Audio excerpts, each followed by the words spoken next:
प्यारे बच्चों, आज हमारा यह तृतीय सत्र है। संख्या पद्धति के अंतर्गत हमारी चर्चा गत सत्र में वास्तविक संख्याएं और उनके दशमलव निरूपण पर केंद्रित थी। तो मैं इसी बिंदु से आज का डिस्कशन आपके साथ शुरू करता हूं। वास्तविक संख्याएं और उनका दशमलव निरूपण।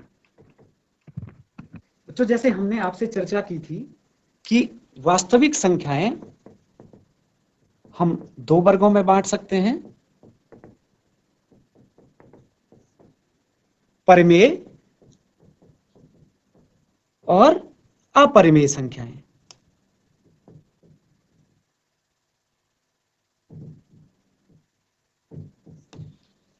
परिमेय संख्याओं के दशमलव निरूपण के संदर्भ में कल गत सत्र में काफी बात हुई थी।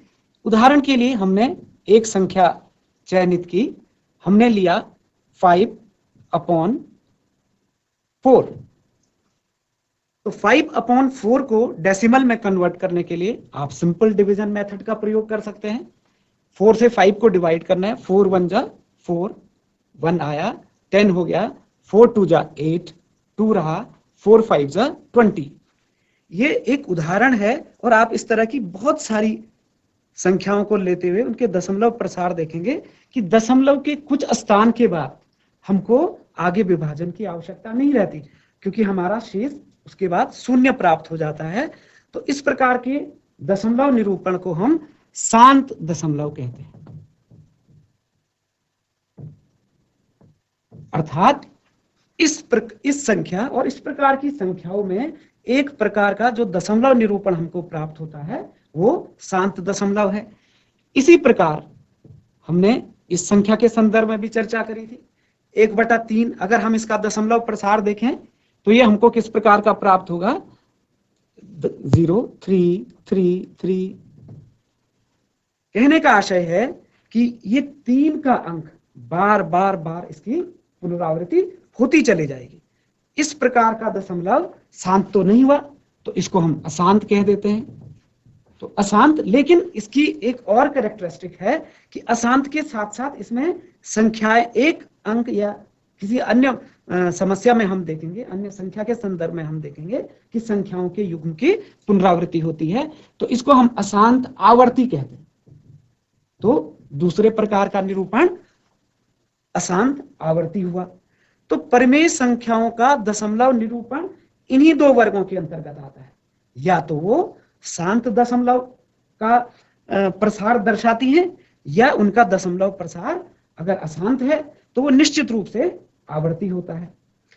आवर्ती दशमलव को दर्शाने के लिए हम एक विशेष सिंबल का प्रयोग करते हैं, प्रतीक का प्रयोग करते हैं। इसको हम इस तरह से लिख सकते हैं, 3 बार। ये तो इस संख्या की स्थिति थी। अगर किसी संख्या में उदाहरण के लिए 47 अंक की पुनरावृत्ति हो रही है, मान लीजिए कोई दशमलव संख्या है 0.474747 and so on so fourth, तो हम देख रहे हैं यहाँ पे कि 2 अंकों की पुनरावृत्ति हो रही है। तो इस दशमलव संख्या को इस रूप में दर्शाने के लिए हम इस प्रकार के नोटेशन का प्रयोग कर सकते हैं। हम पुनरावृत्ति होने वाले अंकों के समूह को लेते हुए उसके ऊपर बार का निशान लगा देते हैं। तो ये दर्शाता है कि ये 47 अपरिमित बार तक इस अंक की पुनरावृत्ति हो रही है। अब दूसरी प्रकार की संख्याएं हैं जिनको कि हम अपरिमेय संख्याएं कहते हैं। इनके बारे में भी हम कुछ चर्चा कर चुके हैं, पर मैं पुनः आपको बता दूं कि वर्गमूल 2, वर्गमूल 3, वर्गमूल 5, वर्गमूल 7, वर्गमूल 8, इस तरह की संख्याएं यदि हम इनका दशमलव प्रसार करेंगे, जैसे कि वर्गमूल की धारणा से आप परिचित हैं, वर्गमूल निकालने की क्रिया आपको गत कक्षाओं में सिखा दी गई है, तो हम पाएंगे कि इनके दशमलव प्रसार में न तो किसी अंकों के समूह की पुनरावृत्ति होती है और न ही इनका दशमलव प्रसार कभी शांत होता है। अर्थात इस प्रकार की संख्याओं के दशमलव प्रसार अशांत अनावर्ती, अशांत अनावर्ती, यानी ना तो रुकने वाला और न ही किसी विशेष अंकों के युग्म की या अंकों के समूह की पुनरावृत्ति होने वाला यह दशमलव प्रसार होता है।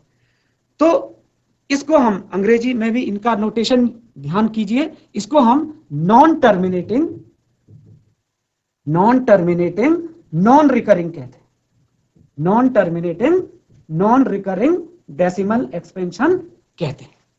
बच्चों, इसके अलावा एक संख्या जिसके संदर्भ में हमने चर्चा की, पाई, आप इससे परिचित हैं। इसके दशमलव प्रसार को ज्ञात करने का बहुत प्राचीन इतिहास है।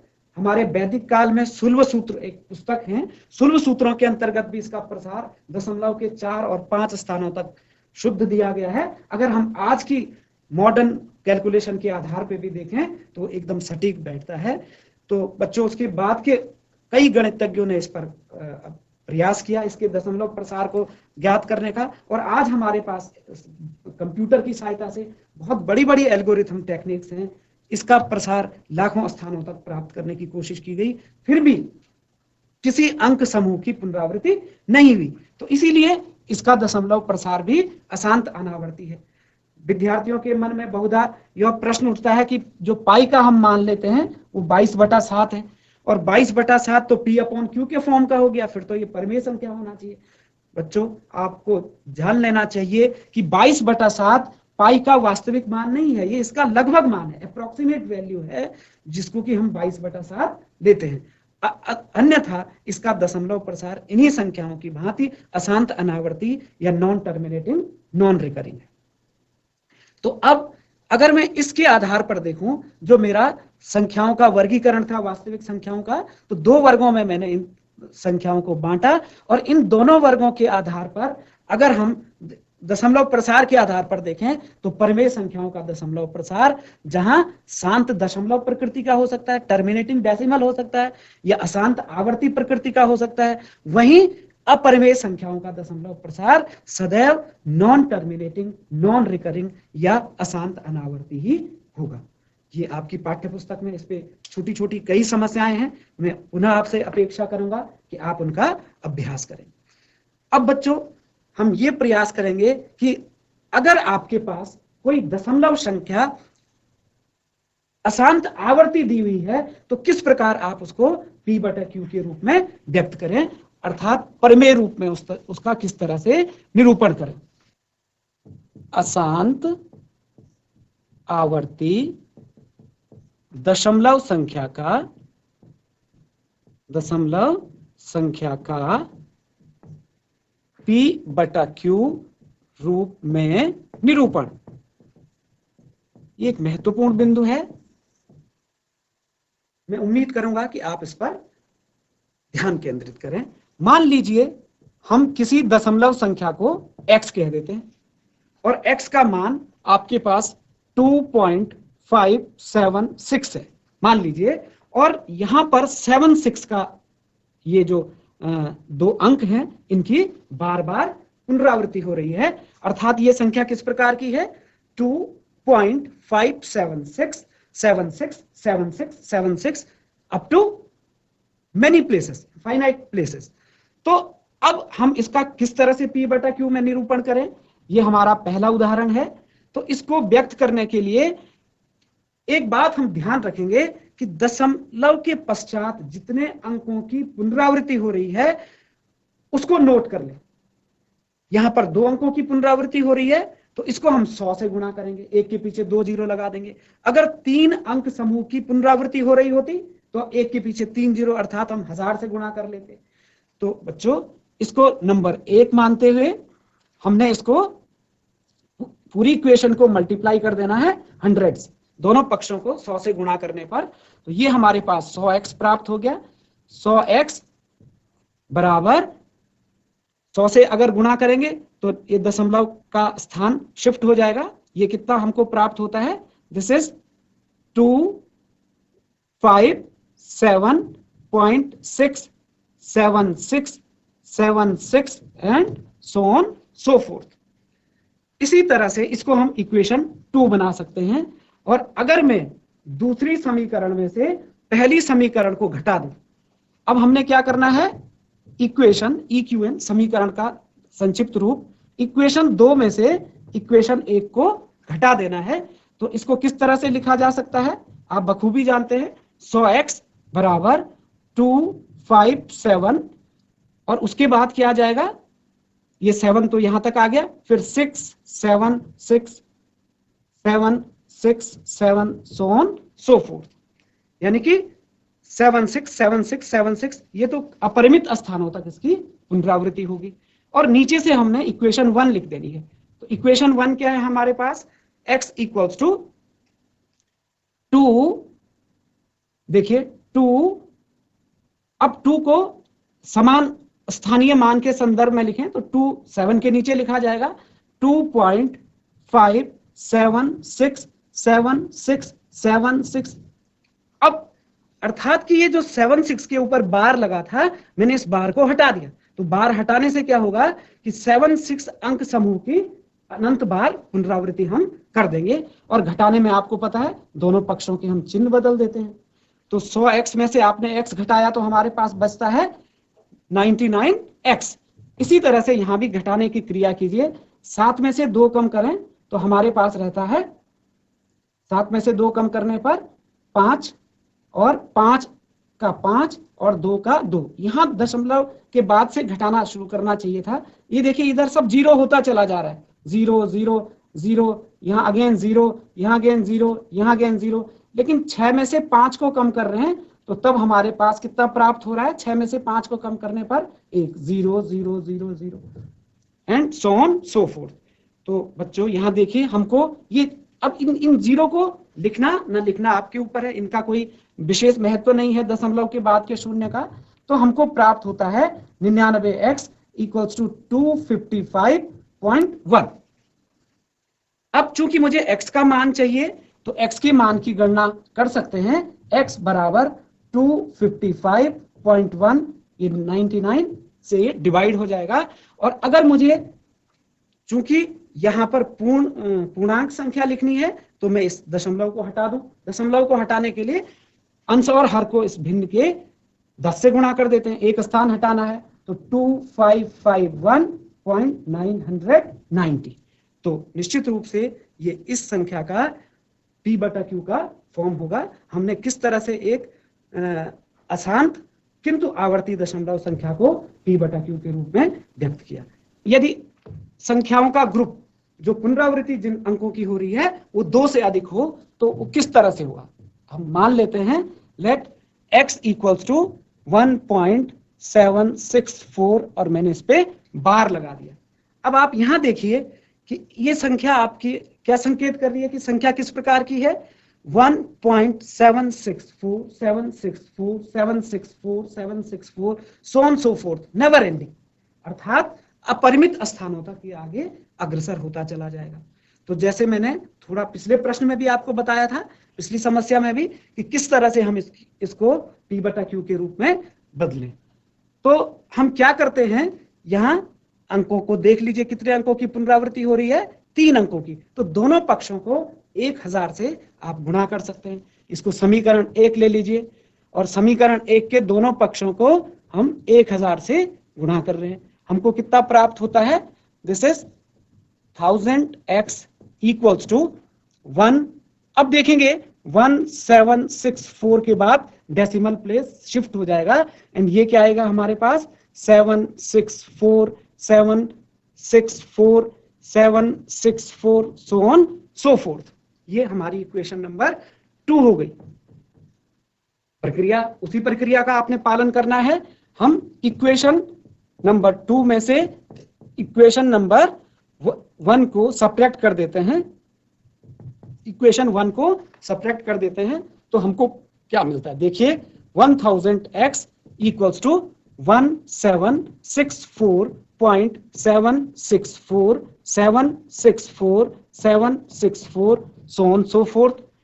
और इक्वेशन 1 इसके ठीक नीचे लिख दें x इक्वल्स टू 1 पॉइंट। अब देखिए इकाई को इकाई के नीचे लिखेंगे और पीछे के स्थानों को उसी क्रम में 764 764 764 सो ऑन सो फोर्थ। घटाना है तो निश्चित रूप से आप दोनों पक्षों के चिन्ह बदलेंगे और घटाने का 1000x में से अगर आपने x घटा दिया तो 999x हमको प्राप्त होता है। यहां घटाने के लिए आप इस दशमलव के बाद देखिए ये सारे के सारे क्योंकि सेम डिजिट ऊपर नीचे हैं सब 0 0 हो गए। तो क्या बचता है हमारे पास 0 0 0 डॉट डॉट डॉट, सारे 0 हो गए।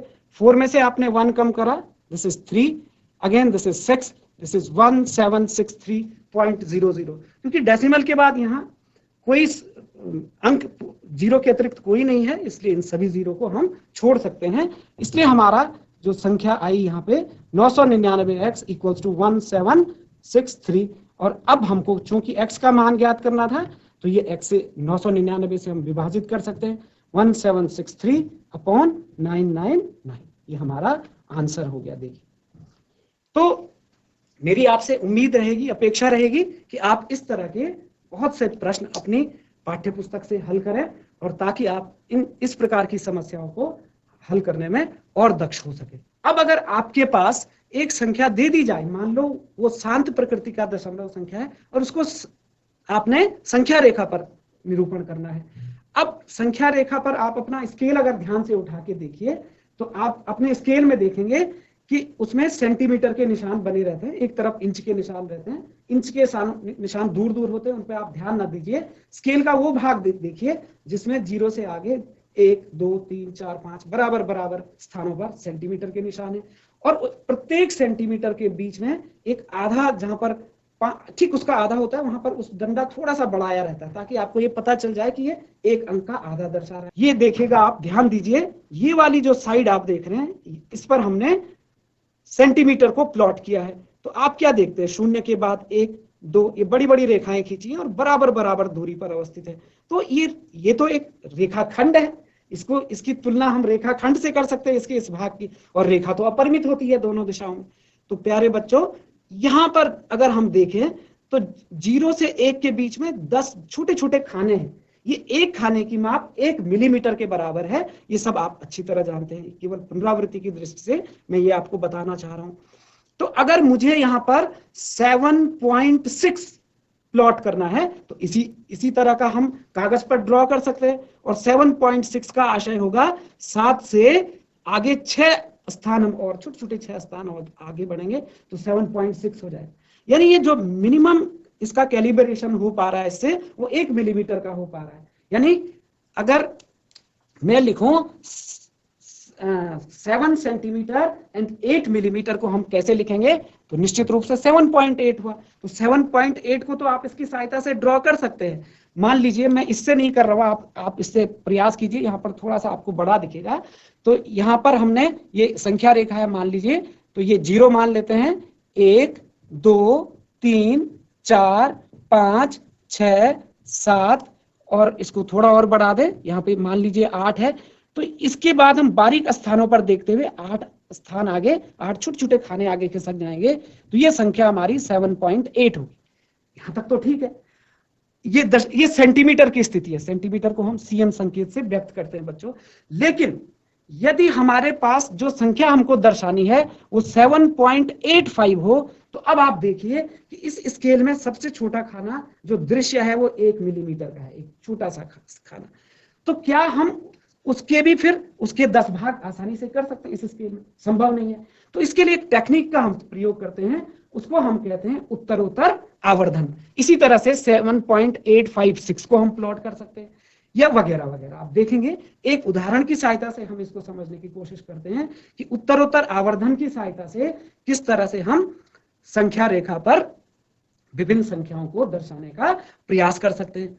प्यारे बच्चों, आवर्धन शब्द आप कभी अपनी प्रयोगशाला में गए होंगे, मेरा ऐसा मानना है। वहां पर आपने माइक्रोस्कोप, जिससे कि बायोलॉजी के छोटे छोटे हम टेस्ट करते हैं, उस पर एक्सरसाइजेस करते हैं, एक्सपेरिमेंट्स करते हैं, तो उसमें आपने देखा होगा कि छोटी सी चीज को भी बड़ा दिखाया जाता है। तो माइक्रोस्कोप का जो आधार है उस पर लगा हुआ लेंस है। तो एक काल्पनिक लेंस आप अपने दिमाग में लगा लीजिए, तो किस तरह से आवर्धन टेक्निक के द्वारा हम विभिन्न संख्याओं को यहाँ पर प्लॉट कर पाएंगे। प्यारे बच्चों, उत्तरोत्तर आवर्धन के साथ उत्तरोत्तर आवर्धन की सहायता से दशमलव संख्या का निरूपण।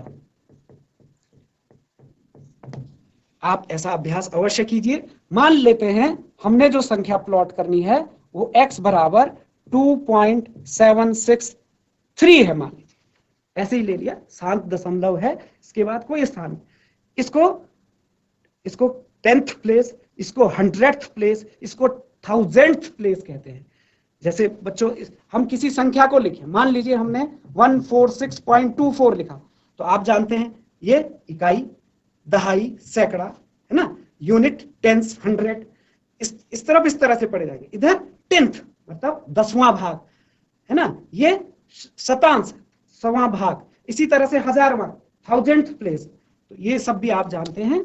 तो किस तरह से हम इसको प्लॉट करेंगे, मैं अपने समस्या पर वापस आता हूं। देखिए, सबसे पहले हमने ये तय करना है कि ये संख्या किस किस के मध्य हो। आप बड़े सहजता से अनुमान लगा सकते हैं कि यह संख्या निश्चित रूप से 2.7 से बड़ी है और किंतु 2.8 से छोटी। तो जब यानी कि हमको 2.7 और 2.8 में अपना ध्यान केंद्रित करना है। बच्चों, मैं अपने इकाई को लगभग 5 सेंटीमीटर की मान लेता हूं ताकि उसका आवर्धन आप स्पष्ट तरीके से समझ सकें। तो मैंने संख्या रेखा पर 5 सेंटीमीटर का एक इकाई मानते हुए, यहाँ पर 0 है, यहाँ -1 है, मान लीजिए ये 1 है, ये 2 है और ये 3 है। तो हम ये जान चुके हैं कि ये संख्या पूरा ये कंप्लीट नंबर जो है ये 2 और 3 के मध्य स्थित है। 2 और 3 के मध्य, हम इसके 2 से 3 के बीच हम अब 10 खाने बना दें, जैसे आपके स्केल पर बने हुए होते हैं। तो ये हो गया 1, 2, 3, 4, 5, 6, 7, 8, 9 और 10। ये छोटे छोटे खाने, ये देखिए ये 10 बन गए हैं। अब इसमें से 1, 2, 3, 4, 5वें को मैं थोड़ा सा बड़ा बना देता हूं। अब हमको 2.7 पहले यहां पर लोकेट करना है। 2.7 कहां होगा बच्चों? 1, 2, 3, 4, 5, 6, 7, यानी 2.7 यहां पर है। तो 2.7 के बाद ये नंबर पड़ेगा, तो 2.7 से लेकर के 2.8 यहां पर है। तो 2.7 और 2.8 इस स्थान पर हम ये मान लें कि हमने एक लेंस लगा लिया है। 2.7 और 2.8 को इस तरह से हम फिर आवर्धन कर सकते हैं।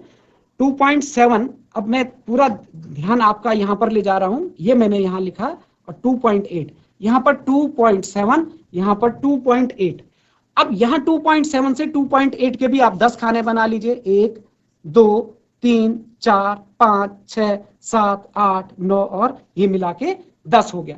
अब हमको ये निश्चित रूप से ये क्या हो गया? 2.71, 2.72, ये वाला 2.73, 2.74, 2.75, 2.75, 2.76, 2.76 ये हुआ।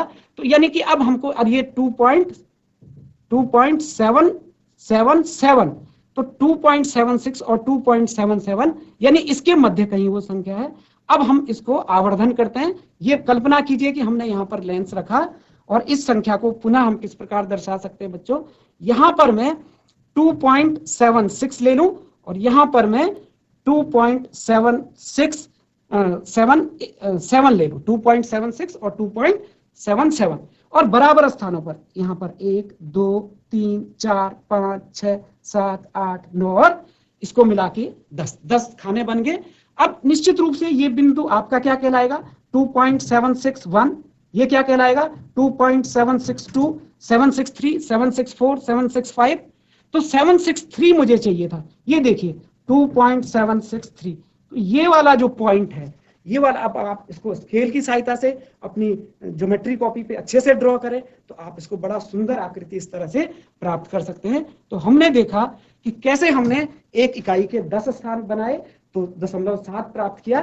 उसके बाद फिर 2.7 से 2.8 के मध्य 10 खाने बनाते हुए 2.76 को लोकेट करा, और फिर 2.76 से 2.77 के मध्य 10 खाने बनाते हुए 2.763 को लोकेट करा। तो इसका मान हमको इस तरह से प्राप्त होता है। आप इस तरह के प्रश्नों का अभ्यास कर सकते हैं और इसके बाद आपके इस पाठ का जो कंटेंट है उसको हम नेक्स्ट सेशन में लेंगे। धन्यवाद।